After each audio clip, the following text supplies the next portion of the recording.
¿Quién de ustedes cree que Satanás pudiera estar detrás de su familia? Y cuando digo detrás de su familia, detrás para poderle hacer daño como hijo de Dios. ¿Quiénes creen eso? Yo creo que todos los hijos de Dios, de una forma u otra, estamos en la mira del enemigo. Para ellos lastimarnos en alguna forma. ¿Por qué? Porque usted y yo estamos buscando un día más que otro la manera de poder servir a Dios. No todos lo hacemos de la forma correcta como Dios quisiera que lo hagamos. Sin embargo, existe en el corazón de todo hijo de Dios que si aceptó a Cristo como su Salvador, hay en sí un deseo ferviente de cómo querer servir a Dios. A veces por ignorancia no lo hacemos correctamente bien, a veces por flojera, pero siempre en todos los hijos de Dios hay un sentimiento de que queremos servir a Dios. De alguna manera u otra, queremos sentirnos que estamos involucrados. Satanás conoce estos sentimientos de gratitud y de favores hacia la persona de Cristo que tenemos los hijos de Dios. Es por eso que Él siempre va a estar maquinando y buscando la manera de cómo atacarnos a nosotros personalmente, atacar a los seres queridos nuestros, incluyendo nuestras familias nuclear, nuestras familias secundarias como tíos, primos y abuelos, nuestros amigos, compañeros de trabajos y conocidos. Frente a esto, es bueno entender de que sí creemos como hijos de Dios que usted y yo no estamos solos. El Espíritu Santo de Dios mora en nosotros y nos guía, dice la Biblia, en toda verdad. Los inmigrantes han sido víctimas de ataques raciales en todas las épocas y en todos los países. Los haitianos han inmigrado a República Dominicana, el país donde yo soy, y allí los maltratamos. Los centroamericanos inmigran hacia México y en México los maltratan. Los africanos migran hacia Asia o hasta Europa y de igual manera sucede todo esto. Todos los inmigrantes de todos los países venimos a Estados Unidos y aquí sentimos esa presión social de dolor. Pero ¿por qué hay inmigrantes que sufren más que otro esa presión social de sentirse extranjero o rechazado? ¿Qué estoy haciendo de menos o de más para que esto esté sucediendo en mi vida? Igual sucede también en la vida cristiana, porque hay personas que nunca me tratan a mí como cristiano, nunca se acuerdan de que ya Cristo vive en mí y que soy diferente, porque ellos no se acuerdan y me tratan como un no cristiano. Y todos los días, a los fines de semana, se atreven a hacerme ofertas que no son para un cristiano.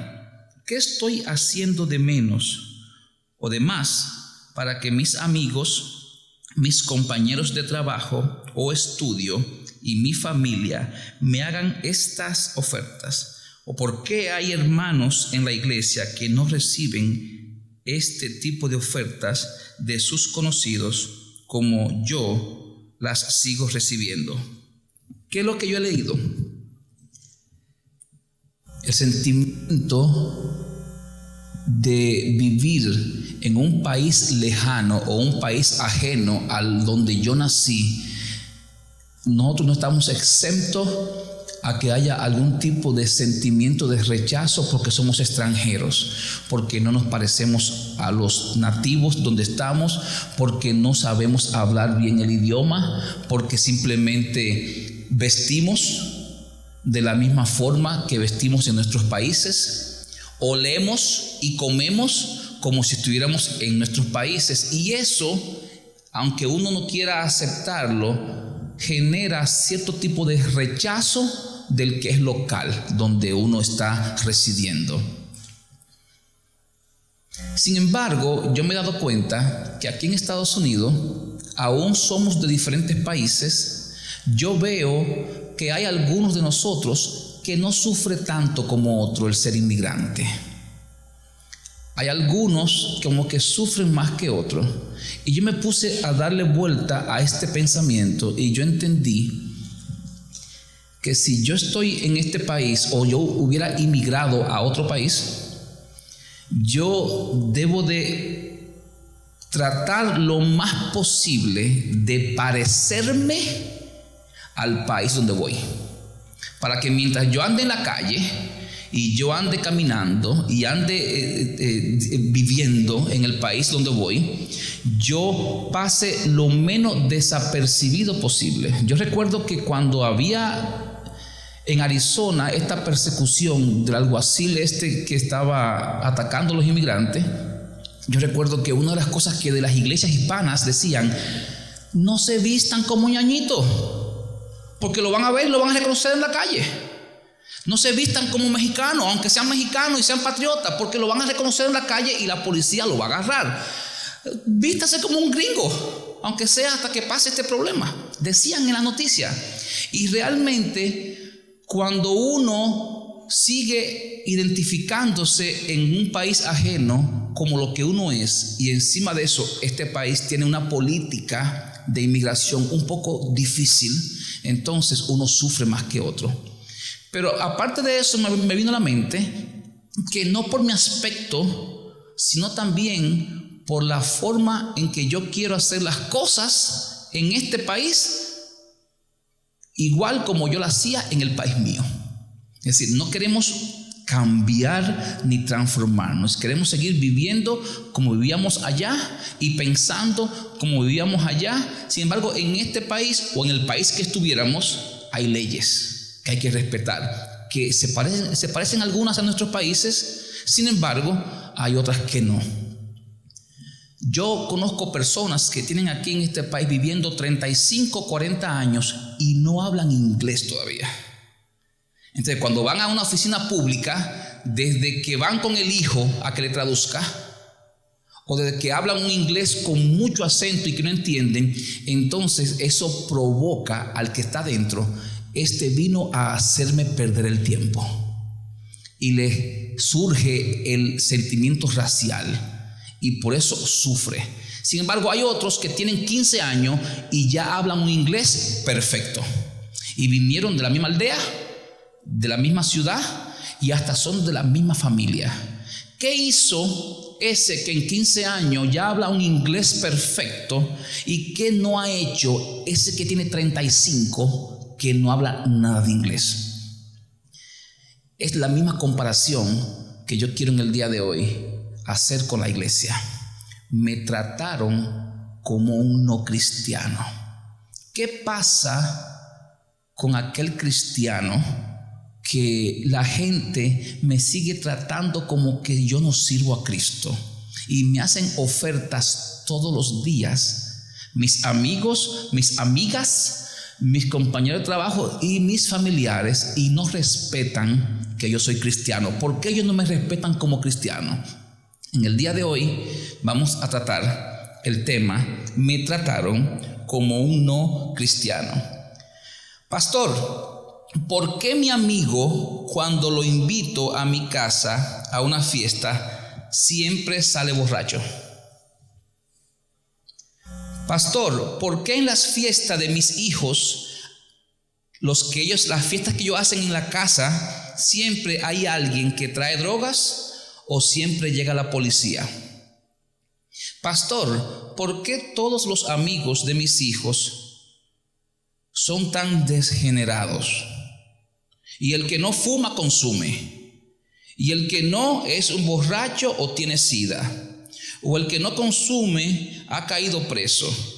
Pastor, ¿por qué los amigos de mis hijos son así? Y el que no está preso es un violador o simplemente tiene el delito cometido. Pastor, ¿qué está pasando que la mayoría de los amigos de mis hijos tienen desviaciones sexuales? Pastor, ¿por qué mis hijos se dejan influenciar tanto o tan fácil de ellos? Pastor, pero esto que le voy a decir es lo peor. Ahora escuche esto. ¿Por qué mis hijos no tienen el valor o la fortaleza espiritual para poder en amor predicarle a Cristo a estos jóvenes amigos de ellos y en amor tratar de guiarlos a que puedan tomar mejores decisiones para que Dios bendiga sus vidas? Vamos a orar. Padre, te damos gracias en esta tarde. Gracias, mi Señor, una vez más por darme la oportunidad de poderme, mi Señor, en tu nombre, poner en pie, mi Dios, en este púlpito. Santifica, mi Señor, este púlpito una vez más en este día. Bendice la iglesia, que nos traiga, mi Señor, una palabra fresca, una palabra, mi Señor, que nos aliente a ser mejores para ti. Que tú, mi Señor, nos demuestre a través de tu palabra en el día de hoy cuánto nos ama y cuánto nos cuidas. Bendice a cada familia, a cada hermano y a cada visita, mi Señor, que está aquí en tu casa en el día de hoy. Por Cristo Jesús. Amén.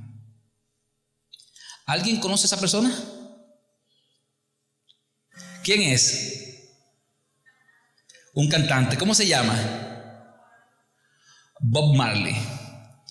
Bob Marley nació el 6 de febrero del 1945 y murió el 11 de mayo del 1981. ¿Por qué lo traigo aquí a él a colación? Resulta que en el 1976 iban a hacer, en el lugar donde él es oriundo, un concierto que se llamaba Smiley. Era un concierto para recaudar fondos. 1976. Y 2 días antes del concierto, 7 pistoleros entraron a su casa y ametrallaron a los músicos, le dispararon un tiro en la cabeza a la esposa de él, y a él, cuando lo vieron de frente y los reconocieron, vino uno y le apuntó con una pistola y le dio un tiro en el corazón. ¡Pum! Lo extraño de esta historia es que aunque ahí dice 1981, de los 87 tiros que los 7 pistoleros tiraron, no se murió nadie. Ni lo de la orquesta, ni a la mujer que la bala se le incrustó entre el cerebro y entre el hueso del cráneo y la piel, y el tiro al corazón de él no lo mató. 2 días después, él subió a la tarima a cantar y él dijo estas palabras. Bob Marley, antes de ese incidente, él decía que la única forma de ayudar a las gentes malas en el mundo era inyectándole una canción de amor en el cerebro. Y él cantó muchas canciones de amor en su vida inconversa. Sin embargo, en el concierto, cuando dijeron que sí, que después del intento de muerte iban a cantar, él se paró y dijo: hay muchas gentes malas en el mundo y estas gentes no paran de hacer maldad todos los días. Nosotros, los que somos buenos, tenemos que no parar de hacer lo bueno. No porque los que están ahí afuera estén haciendo lo malo. Le comento esto porque hay mucha gente, hermanos, dentro del hábitat nuestro que sigue creyendo que usted no es cristiano. Hay mucha gente dentro de nuestras familias y amigos que ellos no nos están creyendo que somos hijos de Dios. Y en este caminar de no creer que somos hijos de Dios es porque quizás en el momento en que compartimos con ellos del pasado y el presente actual, no hemos puesto una barrera en actividad de diferencia y seguimos haciendo lo que hacíamos antes en el mundo, lo seguimos haciendo ahora como cristianos. Y ellos no han visto la diferencia todavía. Yo quiero que leamos Marcos capítulo 14, y ahí usted va a ir viendo qué es lo que yo estoy diciendo. Marcos capítulo 14, versículos 66 al versículo 72. En el contexto que está este pasaje, es el mismo día en que apresan a Jesús. Con esto de que viene la Semana Santa, estaremos celebrando los días y recordando en que a Jesús lo apresan. Apresan a Jesús y dice la Biblia que en el lugar donde lo apresan, después de haber un altercado con Pedro y un soldado que le corta la oreja, de todos modos se llevan a Jesús y los discípulos se dispersan. Pero de todos los discípulos hubo uno que dice la Biblia que se quedó un poco lejano observando qué hacían con Jesús, y ese era Pedro. Pedro se quedó mirando cuando se llevaban al maestro de él y le cayó atrás, y mientras llegaban a la ciudad y mientras llegaban a donde estaban los sacerdotes, Jesús se quedaba con los soldados y Pedro estaba distante. Y dice la Biblia que lo que vamos a leer ahora mismo sucedió con Pedro.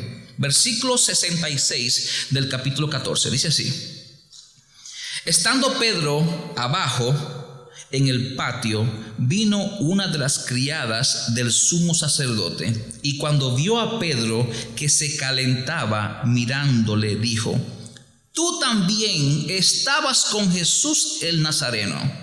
Mas él negó, diciendo: no le conozco ni sé lo que dices. Y salió a la entrada y cantó el gallo.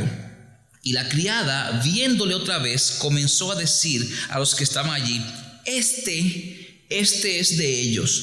Pero él negó otra vez. Y poco después los que estaban allí dijeron otra vez a Pedro: verdaderamente tú eres de ellos, porque eres Galileo, y tu manera de hablar es semejante a la de ellos. Miren, Pedro, cuando conoció a Jesús, era un simple pescador, quizás torpe hablando, quizás sin letra para conversar.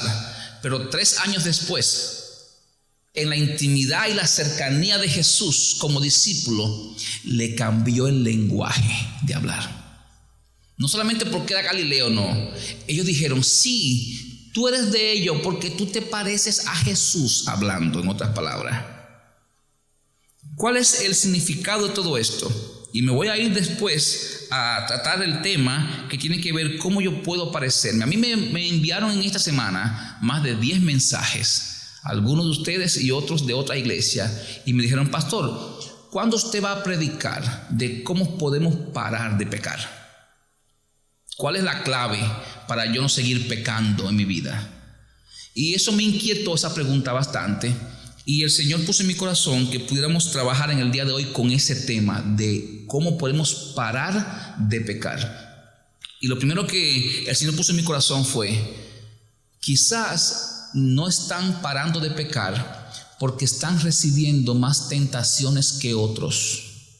Y eso me quedó en mi corazón, en mi mente, y dije: pero ¿cómo que están recibiendo más tentación? ¿Cómo un cristiano puede estar recibiendo más tentación que otro? Y esto fue lo que salió. Es posible, hermano, que todavía mi forma de vestir como cristiano, y cuando digo vestir no me refiero a ropa, me refiero a mi forma de andar como cristiano, no estoy mostrándole a los demás que yo soy un cristiano. Mi forma de hablar, qué conversación yo tengo con mis amigos y mis amigas. Es posible que mi forma de hablar no se mencione a Cristo por ningún sitio. Solamente yo hablo de Cristo cuando me siento aquí en el banco, en la iglesia. Pero de lunes a sábado es posible que mi vocabulario con mis compañeros de trabajos, mis amigos del pasado, todavía siga siendo el mismo vocabulario, no de un cristiano. Es posible que yo siendo cristiano siga oliendo espiritualmente a un converso. Es posible que cuando yo esté en esa atmósfera viviendo, los amigos míos me oferten pecar más fácilmente. Yo le comentaba a quién era, a uno de los chicos aquí en una reunión de caballeros, yo le decía que mi papá, y lo dije una vez aquí predicando, mi papá tenía en mi casa un bar lleno de todo tipo de licores, porque mi papá era el encargado de un restaurante en el aeropuerto, y los que vendían el licor al restaurante siempre le daban un regalo al que compra. Y en mi casa había todo tipo de licores, y yo me sabía los nombres de todo ello, y me sé todavía, de diferentes tipos de bebidas. Y mi papá decía: yo estoy orgulloso porque Oscar no toma, porque Oscar es cristiano. Yo decía eso. Desde jovencito yo estaba siempre ahí, y él llegaba a la casa y el orgullo de él era ver las botellas en el mismo nivel siempre. Siendo yo ya adolescente, de unos 17 años. Porque ya cuando un papá tiene un muchacho de 18 años y tiene licor en la casa, tiene que poner unas rayitas para ir midiéndolo, porque sabe que eso eventualmente como que se va evaporando. Se lo está bebiendo el hijo. Es normal en esos años. Pero el orgullo de mi papá era decirle a los amigos: no, mis bebidas están siempre igual como yo las dejo, porque Oscar no toma. Hoy en día cualquier persona me puede a mí ofrecer, de mis amigos o de familiares, cigarrillo, y eso a mí no me dice nada. Me ofrece alcohol, eso a mí no me dice nada. Me pueden ofrecer muchas cosas de las que ofrecen allá afuera, pornografía, me pueden ofrecer muchísimas cosas que yo vea o que palpe, y a mí no me atrae nada de eso. Porque hubo un día que yo decidí, mientras yo crecía en el Evangelio, que yo me iba a apartar para Dios.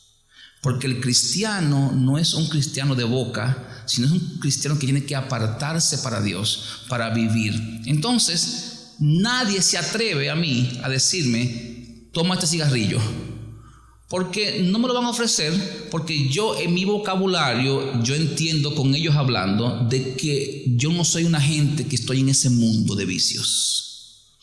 Muchas veces como cristiano, siendo hijos de Dios y sirviendo a Dios, muchas veces en alguna iglesia local, seguimos oliendo a lobo. Somos oveja, pero seguimos oliendo a lobo, oliendo a cabra. Y cuando un cristiano vive así, ¿qué significa eso? Que Satanás no va a perder oportunidades para que los amigos o las amigas agarren a uno y lo lleve a caminar por ese camino viejo que yo probé una vez y que yo disfrutaba una vez, pero que ahora en la vida cristiana yo debo de hacer un esfuerzo de parte de Dios y no vivir ese tipo de vida. Pedro, aunque estuvo quizás encapuchado, escondido, acuérdense que esa historia de Pedro no pasó en el día. Eso fue en la madrugada, de noche, no había amanecido, el gallo no había cantado todavía, y no es el gallo animal, no, sino era la campana o lo que sonaban los judíos para hacer los tres cantos de gallo de toda la noche. Era en la madrugada, había una penumbre, pero Pedro se puso quizás a conversar con alguien, y los que estaban ahí dijeron: sí, tú eres de Jesús, porque tú hablas como él habla. Identificaron rápidamente que Pedro en la oscuridad era uno de ellos. Hermano, ¿hacia dónde Dios me puede estar a mí provocando en la tarde de hoy? De que yo entienda que es posible que yo tenga que empezar ya con el Señor a hacer un pacto, de yo poner a un lado ciertas cosas que no le están dejando saber a otros que yo soy un cristiano. Nuestras vidas están en este mundo y lastimosamente no podemos irnos de este mundo por ahora hasta que Dios nos mande a buscar. Pero viviendo en este mundo, yo creo que nosotros como hijos de Dios tenemos la potestad de parte de Dios de nosotros vivir vidas lo más parecida a Cristo posible. Usted sabía que usted y yo pecamos no es porque nos engañan. Tenga cuidado con eso. Usted y yo pecamos no es porque nos engañan. Usted y yo pecamos porque queremos pecar. A usted no lo está engañando nadie. o usted está pecando porque usted quiere desobedecer a Dios. Porque yo quiero desobedecer a Dios. Yo estoy pecando porque quiero. ¿Por qué? Porque nadie lo obliga a usted a hacer lo que hace cuando se pone en contra de Dios. No, yo tomo mi decisión y hasta lo planifico muchas veces. El pecado. Es decir, tenemos que tener en cuenta que si nosotros queremos comenzar a vivir vidas lo más cerca de Dios posible, tenemos que dejar de oler a lobo y comenzar a perfumarnos con la fragancia del Espíritu Santo y empezar a oler a cristiano. Lo mismo pasa con los inmigrantes. Aquí somos todos inmigrantes, o algunos que nacieron aquí, hijos de inmigrantes, como mi hijo y algunos pequeños. Ustedes sabían que hay muchos de nuestros hijos que en la policía allá afuera lo ha agarrado porque piensan que son ilegales. Hay hijos nuestros que nacieron en este país, que andan por lugares y andan en un estilo de vida que la policía lo agarra y ven que hablan un inglés perfectamente bien, pero creen que son ilegales porque huelen a inmigrante. Huelen a inmigrante. Se visten, huelen, comen y reaccionan frente a la ley como un inmigrante que no conoce la ley en este país.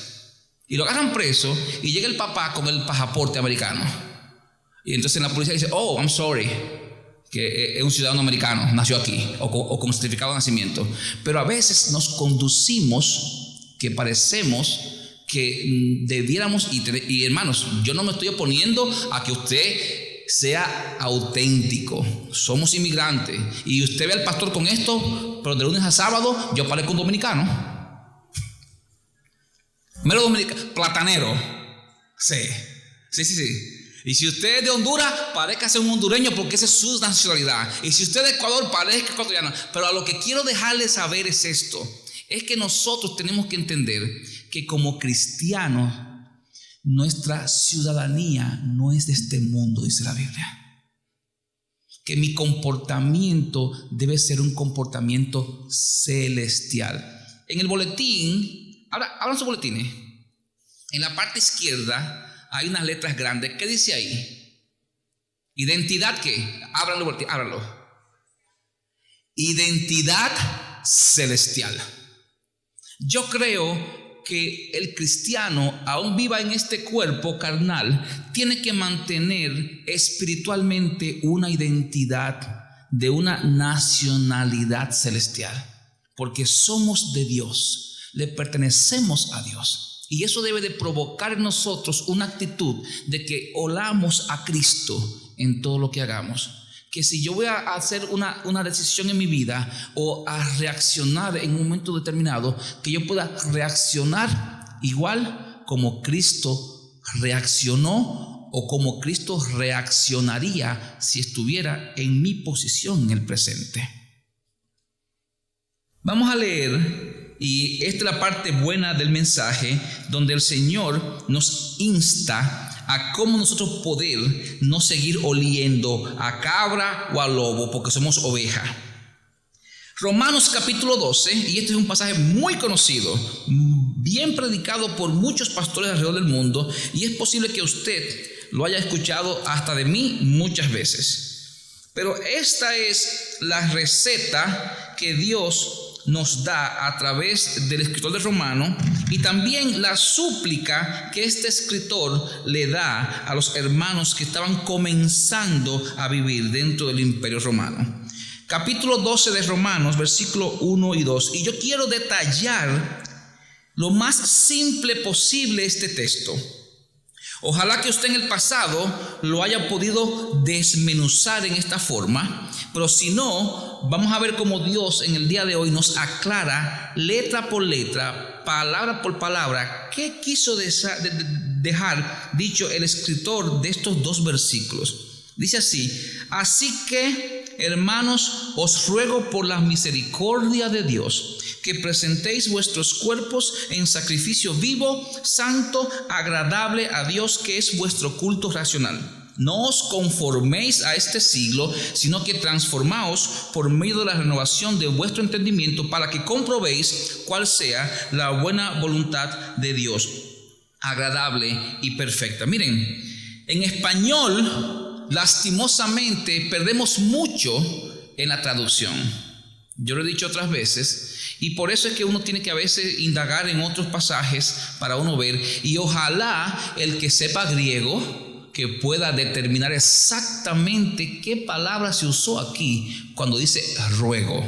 Pero sin embargo, déjeme yo ver cómo con el Espíritu Santo podemos en la tarde de hoy descifrar un poco esto. Miren, parece que había un sentimiento del escritor de el libro de Romanos muy apegado a una súplica. Él estaba suplicando a los hermanos de esa época: miren, por favor, yo a ustedes les ruego, ustedes van a comenzar a vivir una vida nueva en Cristo. Yo quiero que ustedes empiecen a vivirla correctamente bien. Por favor, a ustedes les conviene esto. Es lo que dice en otra palabra, que presenten su cuerpo en sacrificio vivo, santo y agradable a Dios. Y voy a hacer una pausa aquí. Miren, hermanos, usted y yo estamos hechos con el mismo molde. Todo ser vivo en esta tierra, humano, está hecho con el mismo molde. ¿Por qué? Porque venimos pecadores con la herencia pecaminosa desde Adán. Ni usted es mejor que yo, ni yo soy mejor que usted. Estamos en el mismo molde y con las mismas ganas de pecar. Queremos eso.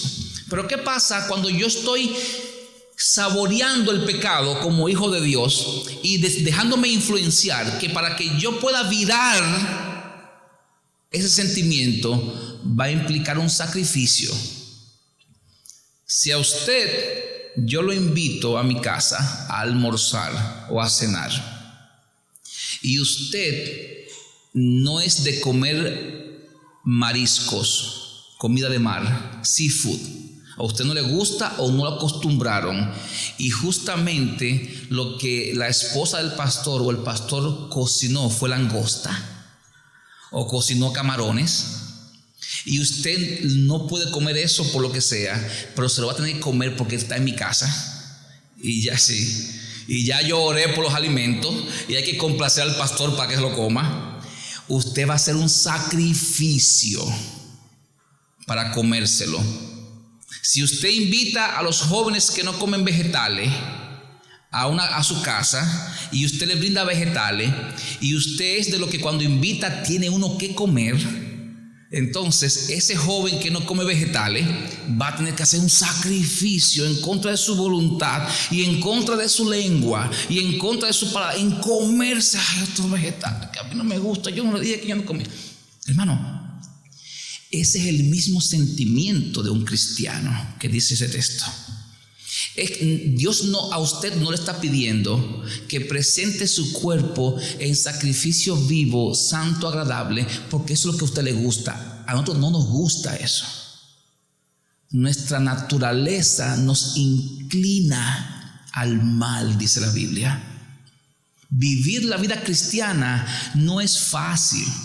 El que le dice a usted, ven a los pies de Cristo, que esto aquí es fácil, mira, estamos todos bonitos, tenemos una aureola arriba, es mentira.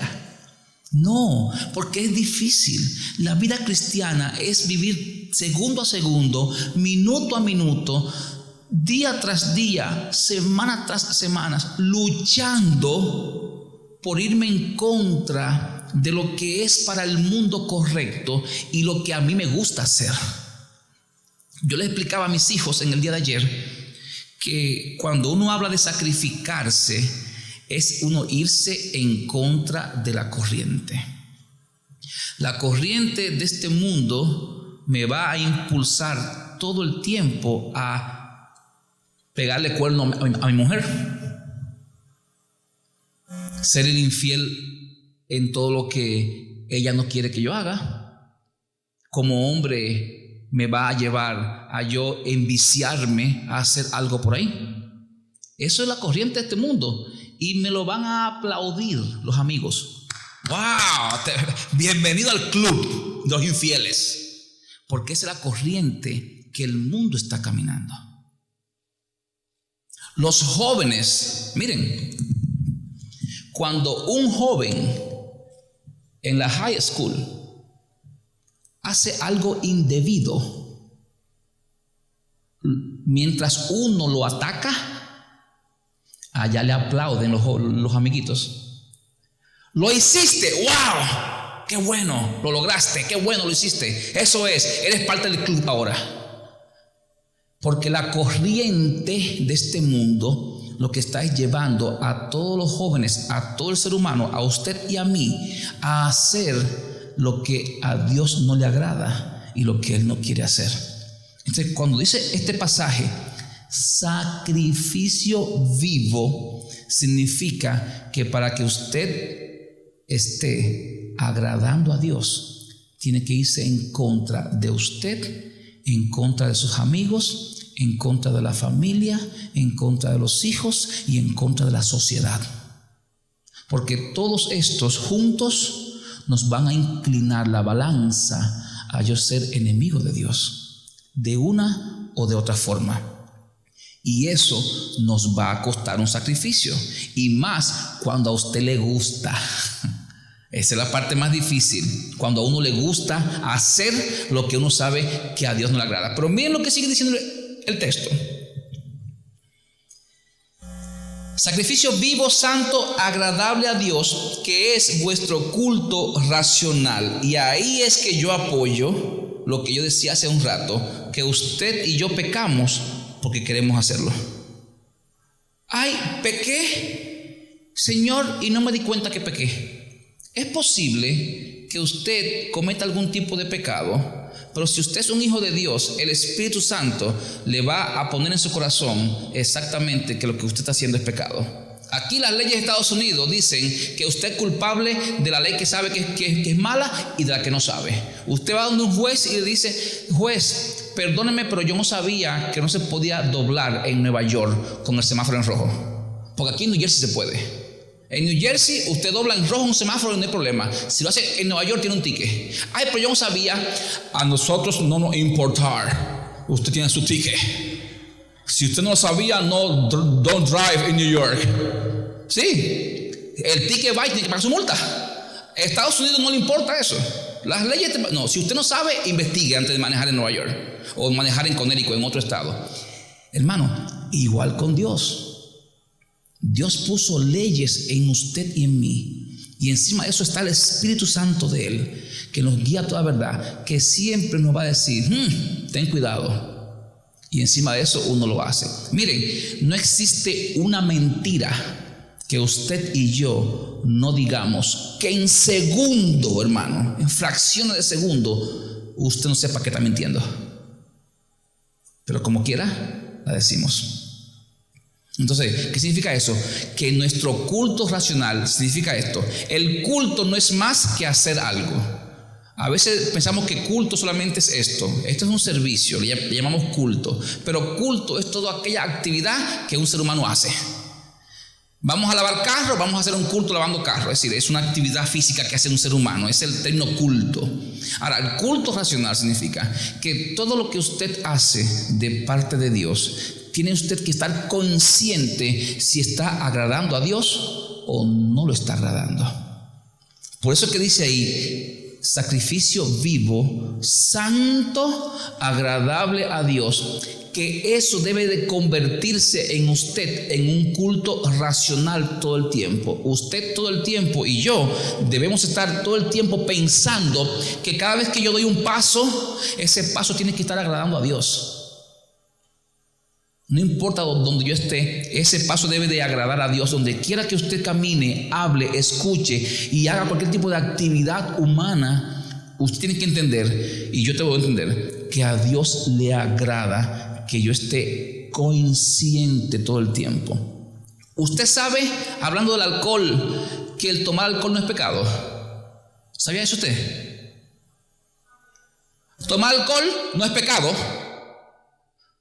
Cerveza no es pecado. Que me graben ahí, que me están chequeando online. Vino no es pecado. Lo que es pecado es embriagarse. ¿Por qué Dios condena el embriagarse y no condena que usted se tome un trago de whisky? ¿Por qué Dios condena el embriagarse y no condena que usted se dé una cerveza? ¿Por qué Dios no condena la cerveza y sí condena el embriagarse? Porque Dios quiere que el cristiano, hijo de Él, ande sobrio todo el tiempo, racionalmente, que sepa conscientemente que cada paso que dé no esté siendo influenciado ni por una droga ni por un trago que lo emborrache. Porque la droga y el alcohol enajenan nuestros sentimientos y nuestro pensamiento y hacemos cosas que no sabemos y podemos cometer errores ofendiendo ¿qué? La presencia del Espíritu Santo y ofendiendo la sangre de Cristo que murió por nosotros. Por eso es que dice: no os embriaguéis, en lo cual no hay disolución, antes bien sed llenos del Espíritu Santo de Dios. Que sea el Espíritu Santo de Dios que sobriamente yo, en un sacrificio vivo, santo, agradable a Dios, que es mi culto racional, que yo todos los días, cualquier cosa que yo haga, esté 100% seguro y consciente de que yo estoy agradando a Dios con cada paso que yo doy. Es lo que dice el versículo. Pero ahora viene la parte más buena. El versículo 2 dice así: no os conforméis a este siglo, sino que transformaos por medio de la renovación de vuestro entendimiento, para que comprobéis cuál sea la buena voluntad de Dios, agradable y perfecta. Miren, hermano, la única forma de usted poder llevar su vida en sacrificio vivo, santo, agradable a Dios. ¿Usted recuerda lo que decía Bob Marley? Que él decía que la maldad de los hombres que hay en la tierra, él quisiera inyectarle música de amor.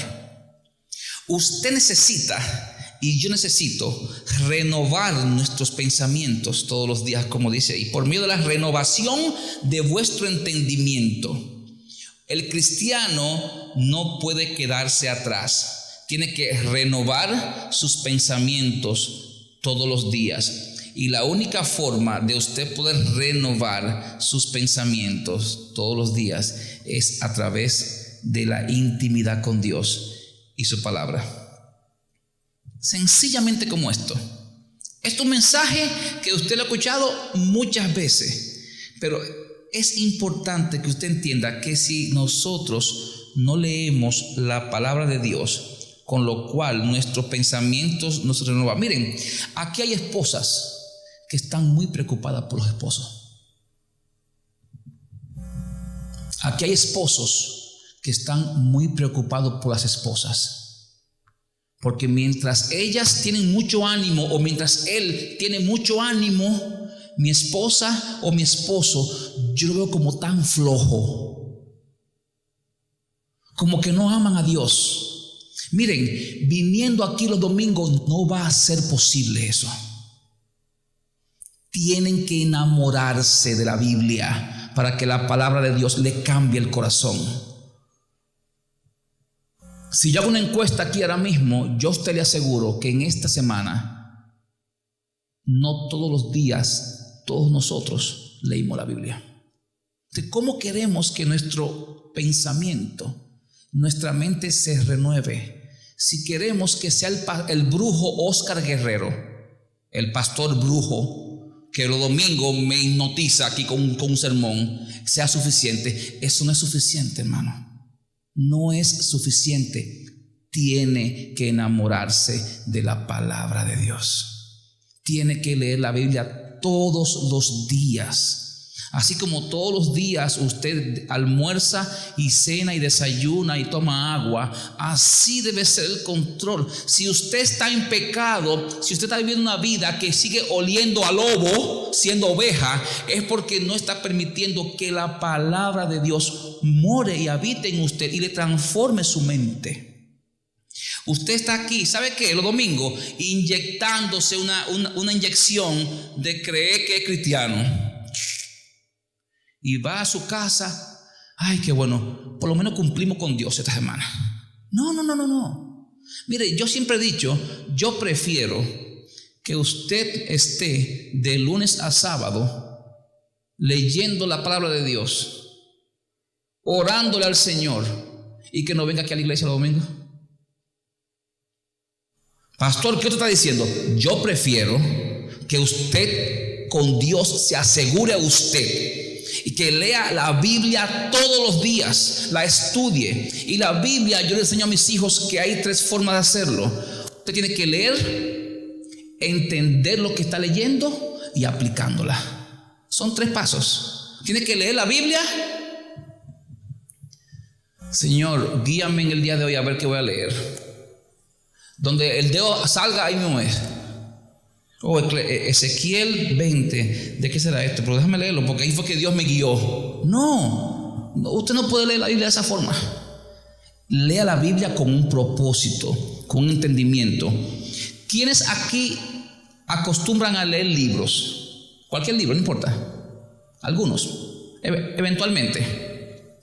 ¿Usted sabía que hubo una encuesta en los años 80 que afloró que casi el 80% de los lectores que empezaban a leer un libro no lo terminaban? Es muy difícil que una gente lea un libro de tapa a tapa. No existe una conciencia, una educación para leer ese libro. El 20% sí lo hace.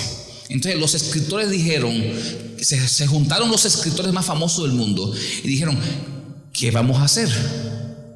Porque dentro de 10 años la generación que suba no va a leer libros, no vamos a vender libros. Y los libros de tapa a tapa que se leían antes ya casi no existen. Ellos agarran ahora un libro y si el libro dice por fuera, habilidades para tener un mejor hogar, entonces le ponen 20 capítulos y usted agarra y lee el libro por capítulo. Usted agarra y va al índice y dice para los que tienen hijos de 14 años. Ahí estoy yo. Déjame irme a la página 184 y me leo solamente ese capítulo. Entré a leer el libro, me costó $25 el libro, pero yo no voy a leer ese libro entero. Yo voy a leer el capítulo que me interesa a mí. ¿El qué? Tengo un hijo de 14 años o de 15 años. Yo voy a ver qué me aconseja el escritor de ese libro. Y yo voy a leer este capítulo y me va a ayudar. La Biblia hay que leerla de esa manera. Le tenemos miedo a tantas letras. Esto no tiene foto. No, si usted está atravesando en su familia, con su hijo, con su trabajo, espiritualmente, por un problema específico en su vida, vaya a la Biblia y estudie ese tema. Y usted agarra ese tema y lo estudia y deje que el Espíritu Santo le hable a usted. Interprete el tema, pregúntele al pastor, pregúntele a un hermano con experiencia, pregúntele a alguien y busque aplicaciones en su vida para ese tema. Pero no abra la Biblia por abrirla, porque Dios no es un brujo. Yo siempre lo digo, Dios no es un brujo que está allá arriba. No, lea la Biblia con conciencia y permita que el libro que se llama la Biblia, la palabra de Dios, transforme su mente, transforme su forma de ver la cosa y racionalmente usted convierta su vida en una vida santa, agradable a Dios, que es su culto racional. Lo que dice el texto. Pero muchas veces queremos solamente inyectarnos de palabras. Miren, hermano, hay gente en las iglesias que solamente abren la Biblia los domingos en el culto y ya ni eso abren el celular, ya ni Biblia traen. Hay gente que está en eso. Después vienen los problemas. El lunes pasó un problema el martes, pasó un problema el miércoles. Pastor, ayúdeme. El pastor no es un brujo para ayudarle. Tiene que buscar la ayuda al mismo Dios. Yo te voy a asesorar como pastor, es mi responsabilidad echarte la mano y buscar la manera de ayudarte. Pero no venga a querer que le resuelva un problema cuando usted sabe que el problema mayor que tiene usted es que no lee la Biblia y su mente no es transformada para usted ser mejor cristiano. Una de las cosas en las que yo a partir de este mes de mayo voy a comenzar a trabajar en la iglesia es enseñarle a la gente a que estudie por sí solo. ¿Por qué? Porque en estos 2 años y medio para 3 que hay en la iglesia, yo me preocupé mucho para que la gente crezca. Y hemos hecho buenos estudios bíblicos, hemos hecho buenas células, hemos hecho buenas predicaciones en el nombre del Señor para su gloria. Pero la gente se ha acostumbrado a que si el pastor no me enseña, yo no sé crecer solo. Y es un error, porque se ha convertido en un adicto al pastor. Y nadie puede ser adicto a ningún pastor. Usted tiene que ser adicto a Dios. Usted tiene que aprender a estudiar la Biblia por sí solo. Hay muchas formas de estudiar la Biblia. Yo hoy le di a usted una forma. Busque un tema que lo esté a usted perturbando en su vida y busque ese tema en la Biblia. Hoy tenemos a Google, que ya con Google usted pone aquí: se me está cayendo el cabello, Biblia, y le van a conseguir versículos que dice cómo se le cae el cabello a usted. ¿Sí? Estoy desesperada porque tengo ansiedad, y ponga al lado Biblia. Y Google le va a tirar a usted más de 30 pasajes bíblicos que le habla de la ansiedad. No sé cómo cuidar mi cuerpo, Biblia. Y le va a aparecer más de 50 pasajes bíblicos de cómo usted puede cuidar su cuerpo, según Dios lo dice. No tiene que esperar que el pastor venga aquí el domingo. Estudie la Biblia en su casa. Estúdiela. Dígale al Espíritu Santo: Señor, tú moras en mí. Yo tengo el Espíritu Santo porque tú me lo diste de la promesa que me guía a toda verdad. Aquí yo tengo la palabra de Dios. Señor, yo quiero saber más de ti. Voy a dejar a un lado la novela o la serie, porque ya de novela, ya son series. Ya Netflix tiene esto que es sin anuncio que lo vemos. 7 y 8 temporadas. Nos tiramos una semana. Ya, perdiendo tiempo y mi familia destruyéndose. Cuando yo puedo tener aquí, de parte de Dios, respuesta clara de todos mis problemas. Miren, todos los problemas de su vida están aquí. Si no sabe cómo encontrarla, pregúntele a Google, al teléfono. Pregúntele, dígale: mi hijo está viendo pornografía, Biblia, búsquele. Y ahí hay pasajes que hablan de la pornografía. Tengo un hijo que está desviándose, Google, Biblia. Y ahí le dice: tengo una hija o un hijo que está dejando de creer en Dios, Biblia. Y le va a decir los 50, 100 pasajes que le va a usted a dar herramientas para usted poder, en el nombre del Señor, con la Biblia, decirle a su hijo, a su esposo, a su compañero de trabajo, al vecino, a su tía, a su abuela, decirle palabra de Dios. Y usted verá que estaremos levantando una generación nueva para la gloria de Dios, de hijos e hijas de Dios fortalecidos en la palabra de Dios, mejores, que le dejemos una herencia a nuestros hijos. El 96%, búsquelo en Google, el 96% de los jóvenes que están en high school no quieren saber de Dios. 96%. ¿Qué le vamos a dejar a la siguiente generación de este país? 96% de los jóvenes no quieren saber ni que le hablemos de Dios. ¿Qué va a ser de la iglesia futura? ¿Por dónde va a caminar? Pero mire esta otra estadística. Y búsquelo aquí, porque yo estoy hablando con pruebas. Búsquelo. 67% de los jóvenes que han nacido en iglesia hoy no aman a Dios. 67%. Jóvenes que crecieron en la fe, de padres cristianos, que les servían a Dios, están renegando de Dios. Mire cuál es el problema: mucha overtime, mucho trabajo y poca Biblia. Hogares que crecieron creyendo que el pastor y la iglesia eran los que iban a atender a sus hijos, y es responsabilidad suya y mía como papá. Que el Señor nos traiga un poquito de luz a nuestras vidas. que entendamos que para poder transformar nuestras mentes solamente la Biblia es suficiente. No la iglesia. No la iglesia. La iglesia donde venimos a cantar y venimos a conocernos. Y la casa, en el hogar, es en su casa que tiene que tener esta atmósfera de fe. Padre, te damos muchas gracias en esta tarde. Gracias por la oportunidad que tú nos das, mi Dios, de predicar tu evangelio. Danos la experiencia todos los días de buscarte, de enamorarnos. Que podamos, mi Señor, en nuestras paredes, en nuestras casas, volver a colgar versículos bíblicos, mi Señor. Que agarremos los pósters que tienen los cuartos de nuestros hijos y que quitemos todos esos pósters, mi Señor, y que pongamos tu palabra colgada en ellos. Que aprendamos, mi Señor, a poner música cristiana desde que nos levantamos en el hogar. Que nos inyectemos, mi Señor, de lo que es el ambiente y el aroma del Espíritu Santo en nuestras vidas. Que podamos, mi Señor, oler a oveja. Que no perdamos, mi Señor, nuestra identidad celestial.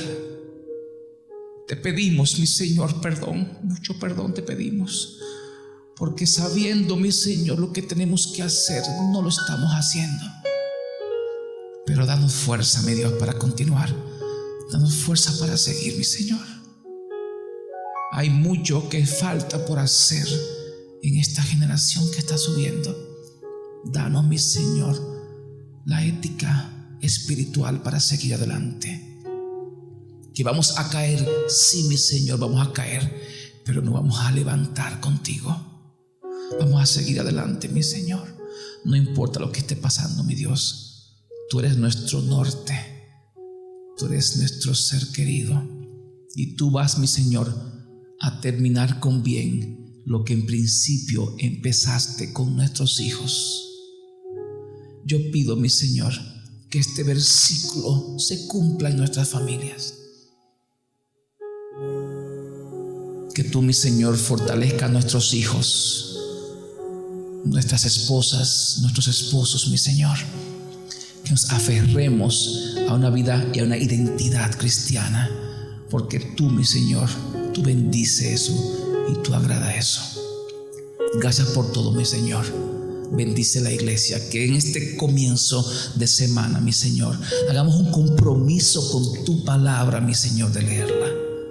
Ella nos va a transformar todo nuestro ser. Por Cristo Jesús. Amén.